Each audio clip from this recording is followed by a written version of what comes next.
kò lè sọ̀dọ̀wú lọ́mọ kò lè sọ̀dọ̀wú lọ́mọ ẹni òbí bèjì o ẹni òbí bèjì o kò lè sọ̀dọ̀wú lọ́mọ. Ìdòwò gbò àbí ìkéré létí o ìkẹta ọmọ ajíbọ́ba jẹun ajíbájòyè ṣeré ẹkú àjọ̀dún orí kádùn ẹkú ayọ̀ ẹkú ọdún ẹ ò ní fọdún eléyìí ṣàṣe mọ́. Orente akéwì ilé mi kúkú ń jẹ́wọ́ dáṣẹ́ ara mi jẹ́ lọ́jọ́ tóní. Ebá àwọn ọmọ rẹ̀ lónìí wá bá wọn kíyà wọn ní ìyá wọn wúrà iyebíye. Abiyamọ tòótọ́ oníwà tútù bí àdàbà obìnrin rere aya rere lọ́dẹ ọkọ ìyá rere. Wọ́n ní ìyá wa sọjọ́ bí lò ní Orente ó yá wá bá wa kí. Màmá Màlíkì ó kú àjọ̀dún o. Màmá Mariam orí rẹ̀ ò ní burú. Màmá Aisha ìṣẹ̀dáde ò ní gbàbọ̀dé. Ìyá ọba orí rẹ̀ ò ní pò lúkúmuṣu. Ayé rẹ̀ ò ní pò lúkúmuṣu. Ìṣẹ̀dá rẹ̀ ò ní pò lúkúmuṣu. Lágbára Elédùmarè ọba. Ìyá Muhammed ó ti sọdún tó ní o.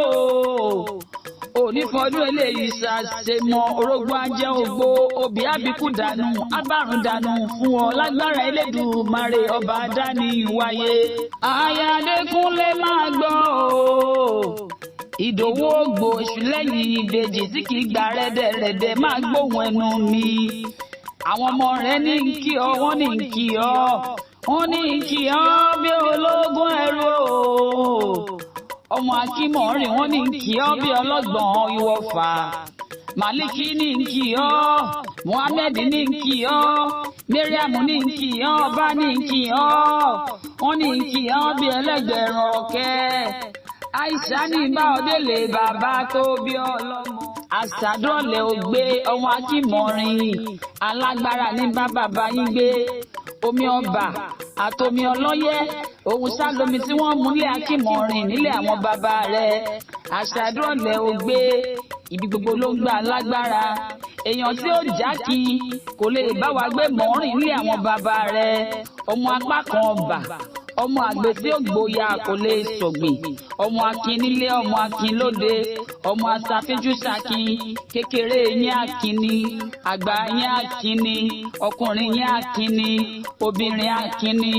Ohun mẹ́ta ló ṣe pàtàkì ní mọ́rin nílé àwọn bàbá rẹ̀. Ọ̀kan dádé owó mo lọ́kàn dádé owó. Ọ̀kan tẹpá ìlẹ̀kẹ̀ nílé àwọn bàbá rẹ̀.